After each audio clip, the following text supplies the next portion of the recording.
Hello friends, welcome to my YouTube channel. So let's start part number 4 of the chapter the climate, weather and the adaptations. So let's start from here that the climate and adaptations कि climate के according animals जो हैं वो किस तरीके से खुद को अडॉप्ट कर लेते हैं सो climate has a great effect on all the living organism. जो क्लाइमेट है, जो किस रीजन की अगर क्लाइमेट की बात करते हैं तो सारे जो लिविंग ऑर्गेनिज्म्स हो, भले वो प्लांट्स हो या फिर एनिमल्स हो, तो उस पर वो बहुत ज़्यादा इफेक्ट देते हैं। The living organisms have certain favourable characteristics like the body shape and the structure, colour, size, behaviour और a food habit situated suited to climate of that habitat. अब ये एडप्टेशंस में क्या होता है, जो लिविंग ऑर्गेनिजम्स होते हैं वो उस क्लाइमेट के फेवर में उसके अकॉर्डिंग ही कुछ करेक्टरिस्टिक्स डेवलप कर लेते हैं। जैसे कि बॉडी शेप उस तरीके का कर लेते हैं जिस क्लाइमेट में है, स्ट्रक्चर, कलर, साइज, बिहेवियर और फूड हैबिट, क्या उनको खाना है, suited to the climate of that habitat, कि जहाँ पे वो रहते हैं उसको क्या सूट करता है उस क्लाइमेट को, उसी तरीके से वो अपनी ये सारी चीज़ें जो होती हैं वो चेंज कर लेते हैं। The favourable characteristics, features and the habits, वो फेवरेबल करेक्टरिस्टिक, वो वाली habits which enable the living organism to survive and breed in their surrounding habitat is called एडप्टेशंस।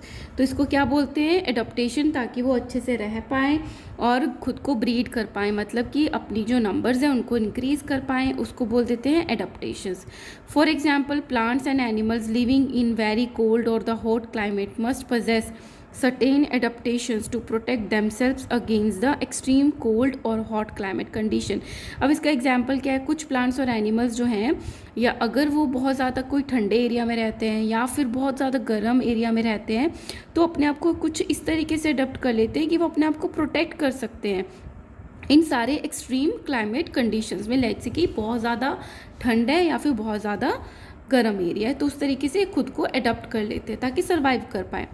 Late us know about the adaptations of the animals living in polar reason.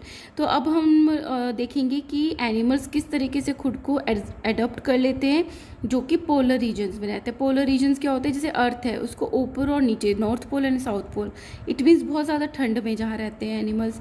Desert है जहाँ पे बहुत ज़्यादा गर्मी पड़ती है। ट्रॉपिकल रेनफॉल जहाँ बहुत ज़्यादा बारिश पड़ती है। बहुत घने क्या होते हैं, फॉरेस्ट होते हैं। तो वो रीजन्स के बारे में पढ़ेंगे। फर्स्ट दे दिया हुआ है पोलर रीजन्स। पोलर रीजन्स में किस तरीके के होते हैं, the area situated near the north and the south poles of the earth are called polar reason.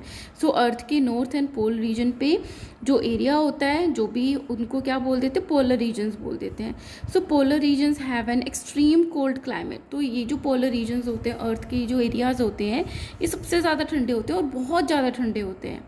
Some well known countries that belong to the polar regions are, तो कुछ countries है जो पोलर रीजन्स को belong करती हैं, like Canada, Greenland, Iceland, Norway, Sweden, Finland, Alaska in the USA and the Siberian region of the Russia. तो सारी जो ये कंट्रीज़ हैं ये पोलर रीजन्स को बिलोंग करती हैं। So polar bears, penguin, musk deer, oxen, reindeer, foxes, seals, whales etcetera live in polar region. और ये सारे वो एनिमल्स हैं जो इन पोलर रीजन्स में रहते हैं, इट मीन्स बहुत ज़्यादा ठंड में रहते हैं। Let us see how this animal can adopted in polar reason. अब हम क्या देखेंगे कि किस तरीके से इन्होंने खुद को अडॉप्ट किया है कि वो इतने ज़्यादा ठंड में रह पाए, by considering the example of polar bear and penguin. तो हम इस चैप्टर में किसके बारे में पढ़ेंगे, पोलर बियर एंड पेंगुइन्स के बारे में पढ़ेंगे। Now adaptations in polar bear. So polar bear में क्या एडप्टेशंस हैं, the polar bear are perfectly adapted to live in the ice cold environment of the Arctic polar region that is the north pole of the earth. अब polar bear इतना perfect adapt कर रखा है उसने खुद को, ताकि वो रह सकता है, जिंदा रह सकता है आइसी कोल्ड एनवायरनमेंट में, जो कि कहाँ की बात हो रही है, आर्कटिक पोलर रीजन, जो कि north pole of the earth है, तो वहाँ पे मिलते हैं। They are the following adaptations. तो क्या एडप्टेशंस हैं, number 1, polar bear have 2 thick layer of fur. जैसे इसकी बॉडी गिवन है ना, तो इसके ऊपर क्या होता है, 2 लेयर्स होती हैं, किसकी, फर की। On their bodies the outer thick layer of fur is made of hollow hair. तो यहीं से आपको समझ आना चाहिए कि जो होलो की बात हो रही है, तो बाहर के जो इसका फर है ना, मतलब उसके बीच में स्पेस होती है, हर एक फर के बीच में स्पेस होती है। तो स्पेस होने का मतलब क्या होता है, उसमें एयर ट्रैप रहेगी। Air trap is air trap होगी तो क्या होगा, air is a bad conductor of heat, तो इसकी बॉडी की जो हीट है वो एनवायरनमेंट में लॉस नहीं होगी, तो ये गर्म रखता है। The hollow hair trap air, a bad conductor of heat and keep the body warm. Number 2, they have a thick layer of fat called the blubber under the skin. अब ये तो हो गया फर, इसके नीचे क्या होता है, बहुत थिक लेयर उनकी फैट की होती है जिसको ब्लबर बोलते हैं। That keeps the body warm in extremely cold climate, तो जिससे भी उनको क्या मिलती है, गर्मी मिलती है, वार्म रखती है बॉडी को बहुत ज़्यादा ठंड के टाइम पे। This fat layer also provide nutrition. अब ये जो फैट है वो क्या होता है, स्टोरेज ऑफ कार्बोहाइड्रेट्स होते हैं, जो एक्स्ट्रा कार्बोहाइड्रेट्स होते हैं। तो जब इनको कभी फॉरेस्ट में खाना नहीं मिलता, आईसी रीजन में खाना नहीं मिलता, तो इसको एज अ न्यूट्रिशन भी ये इसको प्रोवाइड करते हैं। व्हेन फूड बिकम्स स्कैर्स, जब खाना जो होता है बहुत कम हो जाता है in the severe cold climatic conditions. Number 3, they have a white colour fur. अब इनका जो फर है वो किस कलर का है, white colour. So that they not easily visible in the snowy white background. क्यों है, ताकि वो स्नोई, जब आइसी एरिया में रहते हैं तो ये क्या होते हैं, बहुत इजीली दिख नहीं पाते हैं इस स्नोई वाइट बैकग्राउंड में। It protects them against their predators who kill and eat them. इससे ये बचे रहते हैं प्रीडेटर से। प्रीडेटर होते हैं जो इनको मार के खाते हैं। It also helps them in catching there pray. अब उनसे भी बचे रहते हैं और ये जो हैं ये अपनी शिकार को भी अच्छे से पकड़ पाते हैं। क्यों, क्योंकि ये छुपे रहते हैं वाइट होने की वजह से, तो इसके प्रे को भी नहीं पता चल पाता, शिकार को भी नहीं पता चल पाता, तो ये अच्छे से कैच कर पाते हैं। Number 4, they have a strong sense of smell so that they can locate and catch there pray. अब इनकी जो सेंस ऑफ स्मेल होती है, this is also very strong, तो इससे अपने प्रे को भी, अपने शिकार को भी अच्छे से स्मेल कर पाते हैं, कैच कर पाते हैं। 5th is they have a short years. अब जो ईयर्स हैं इनके वो कैसे, शॉर्ट है, और टेल भी कैसी है, छोटी सी है। उससे क्या होता है, it prevent loss of body heat through these parts. अब जितना ज़्यादा बॉडी पार्ट एक्सपोज्ड है उस पे सारे पे क्या है, वेन्स है, ब्लड है। अब ब्लड होगा तो वो तो क्या होता है, सरफेस पे ही होता है ना, जो वेन्स जाती हैं। तो इससे क्या होता है, बॉडी का लॉस कम होता है। जितना, अगर उसके जितने बड़े ईयर होंगे, जितनी बड़ी टेल होगी, तो हीट लॉस ज़्यादा होगा। अब उसको तो कंजर्व करके रखनी है अपनी हीट, तो इसकी वजह से उनके ईयर एंड टेल जो है वो शॉर्ट होते हैं। Number 6, they have a long curved and the sharp clause. अब उनके पंजे की बात आती है तो कैसी है, long, curved and the sharp, which help them to walk on ice, जिससे वो आइस में आसानी से चल पाते हैं।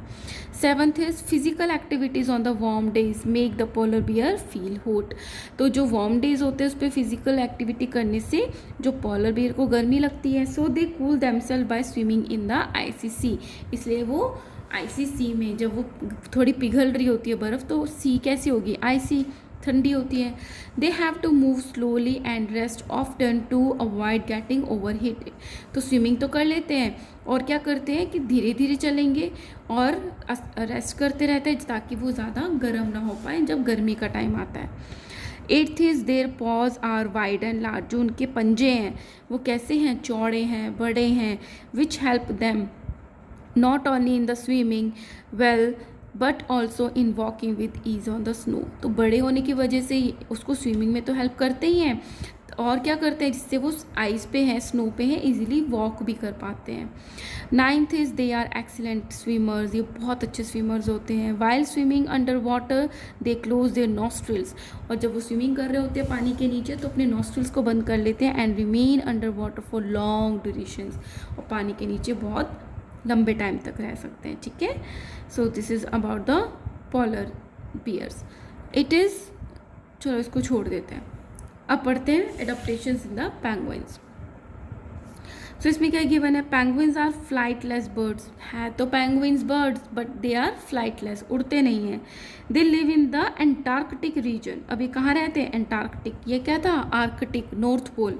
ये है एंटार्कटिक, जो क्या है, south polar region of the अर्थ।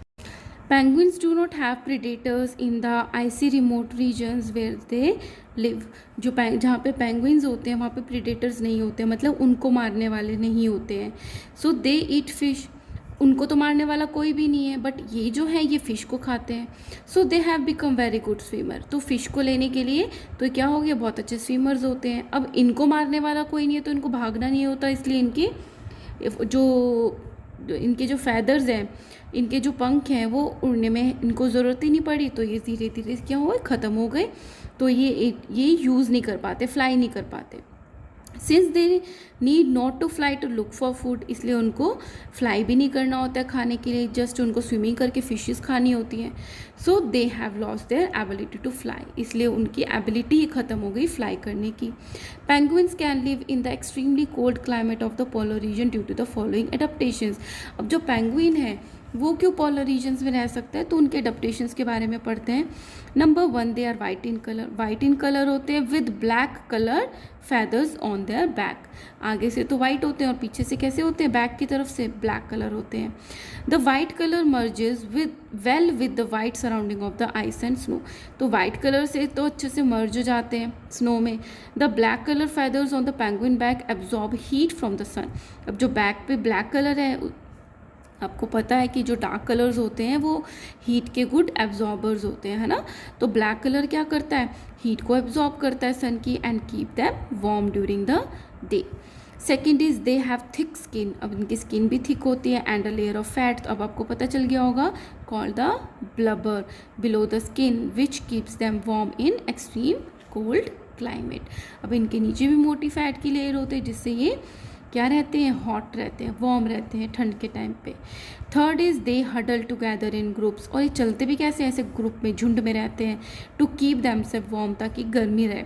आप भी अपनी फ्रेंड के साथ चिपक जाते हो ना ठंड में, ताकि आपको ठंड ना लगे, उसी तरीके से ये भी कैसे रहते हैं, ग्रुप्स में रहते हैं। ईच ग्रुप में कंप्राइज सेवरल थाउजेंड पेंगुइन्स, और एक ग्रुप में बहुत सारे थाउजेंड्स ऑफ पेंगुइन्स चलते हैं। Fourth is they are excellent swimmers, ये भी एक्सीलेंट स्विमर्स हैं।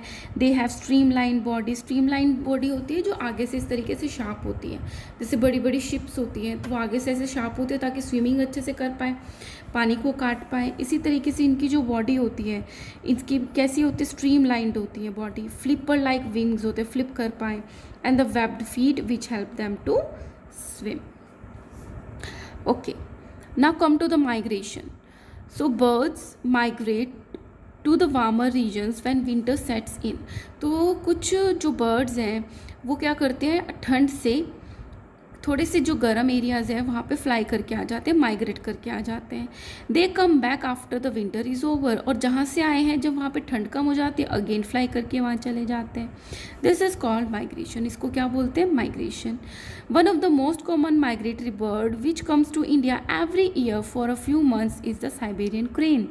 अब वो वाला माइग्रेटरी बर्ड जो हर साल हमारे इंडिया में आता है जब गर्मी होती है, that is a Siberian crane.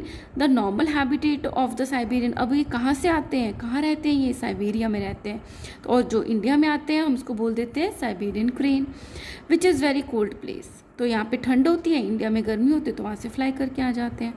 When winter sets in Siberia they gets extremely cold, जब साइबेरिया में बहुत ठंड पड़ती है, विंटर्स आती है तो बहुत ठंड पड़ती है। At that time the Siberian cranes fly thousands of kilometre, तो ये साइबेरियन क्या क्रेन क्या करते हैं, थाउजेंड्स ऑफ किलोमीटर फ्लाई करते हैं and come to the relatively warmer places, तो जितना साइबेरिया में ठंडा उससे गर्म प्लेस पे आ जाते हैं। In India such as Bharatpur in Rajasthan, Sultanpur in Haryana and some other parts of India, तो इन जगह पे इंडिया में ये फ्लाई करके माइग्रेट करके आ जाते हैं। They stay in the warmer places in India, और यहाँ पे इंडिया में के जो गर्म प्लेसेस है वहाँ पे रहती है फॉर अ फ्यू मंथ्स, कुछ महीनों तक रहते हैं। The Siberian cranes fly back to the Siberia when the winters gets over there, और जहाँ पे साइबेरिया में ठंड कम बंद हो जाती है, फिनिश हो जाती है, अगेन वहाँ पे चले जाते हैं। And therefore their climate become favourable, जिससे उनको हमेशा अच्छा क्लाइमेट मिलता है। Every winter the Arctic tern flies over all the way to Antarctica. Arctic tern, जो आर्कटिक मतलब नॉर्थ पोल से आ रही हैं, वो कहाँ आती है, Antarctica, and return to the Arctic region when it is summer covering the distance of about 35,000 kilometre, मतलब north pole south pole, north pole south पोल ऐसे फ्लाई करती रहती है, जहाँ पे जब थोड़ा सा वार्म टेम्परेचर रहता है तब उस तरीके से ये फ्लाई करती है। तो कितना फ्लाई करती है, लगभग 35,000 किलोमीटर। ठीक है, let's do some MCQs. Number 1 is rainfall is usually measured in, rainfall की यूनिट क्या होती है जब मेजर करते हैं, that is a millimeter, option A. Second is the normal habitat of Siberian cream, मतलब नॉर्मली वो कहाँ रहता है, साइबेरियन क्रेन है तो कहाँ रहेगा, साइबेरिया में। Option C. The migratory bird seen in Bharatpur in Rajasthan is, जो माइग्रेटरी बर्ड भरतपुर के राजस्थान में दिखता है वो कौन सा होता है, Siberian crane. Which of the following is the migratory bird, Siberian crane, Arctic tern, both और none. These both are migratory birds. Penguins are found in tropical, polar, subtropical और desert. क्या होता है, पोलर होता है, साउथ पोल में रहता है, ठीक है। चलो, so here I am completing this video. Next video में आपको डेजर्ट करवाऊंगी, तो होपफुली नहीं, एक दो वीडियो बन सकती है, मे बी नेक्स्ट वीडियो में ये फिनिश हो जाए। If you like my videos please like share and subscribe. Thank you.